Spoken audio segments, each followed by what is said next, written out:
नमस्कार बच्चों, हिंदी व्याकरण के इस वीडियो में आप सभी का स्वागत है। बच्चों, इस वीडियो में हम आज लिंग के बारे में जानकारी प्राप्त करेंगे। बच्चों, संसार के सभी प्राणियों और पदार्थों को दो वर्गों में बांटा जा सकता है, पुरुष जाति और स्त्री जाति। जिस संसार में जो भी प्राणी है या निर्जीव पदार्थ है, मनुष्य है, उन सभी को हमने दो जातियों में बांटा है। कौन सी? पुरुष जाति और स्त्री जाति में। तो पुरुष जाति और स्त्री जाति। अब पुरुष जाति के उदाहरण हम देखेंगे। पुरुष, लड़का, घोड़ा, मोर आदि जो शब्द है वह पुरुष जाति के उदाहरण है। और स्त्री, लड़की, घोड़ी, मोरनी आदि जो शब्द है वह स्त्री जाति के उदाहरण है। देखिए, अतः हम क्या कह सकते हैं कि जिस पद से पुरुष जाति या स्त्री जाति का बोध या ज्ञान होता है उसे लिंग कहते हैं। तो हिंदी भाषा में दो लिंग होते हैं। कौन कौन से दो लिंग होते हैं? पुल्लिंग और स्त्रीलिंग। इसके बाद पुल्लिंग किसे कहते हैं? जिस पद से पुरुष जाति का बोध होता हो उसे पुल्लिंग कहते हैं। उदाहरण देखिए,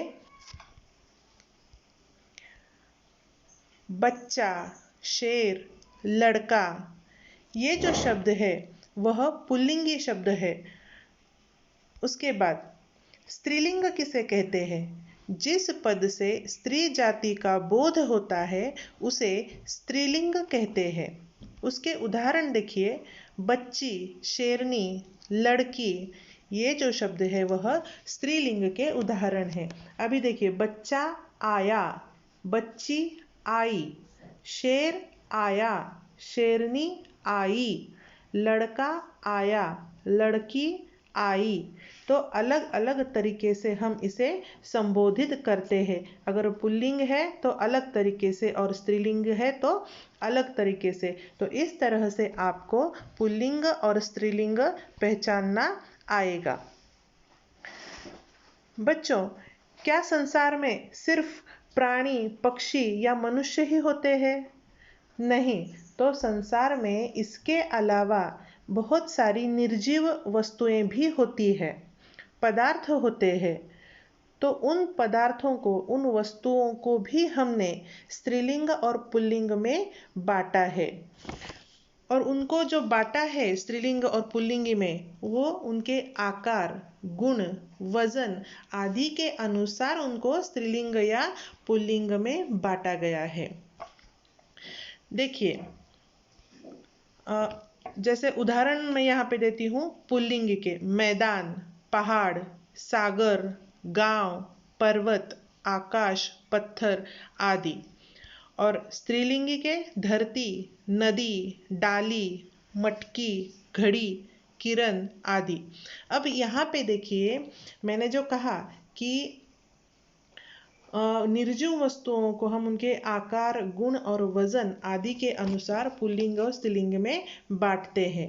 अगर हमने एक डिब्बी का उदाहरण लिया तो अगर छोटी है तो हम उसे डिबिया कहते हैं, उसे डिबिया कहते हैं और वो स्त्रीलिंग हो गई। और उसका आकार अगर बड़ा है तो हम उसे डिब्बा कहते हैं, तो वह पुल्लिंग हो गया। वैसे ही हम अगर सागर है तो वो बड़ा होता है तो उसे हम पुल्लिंग समझते हैं। और नदी जो छोटी होती है, सागर की तुलना में छोटी होती है, तो उसे हम स्त्रीलिंगी कहते हैं। छोटी मटकी, बड़ा मटका।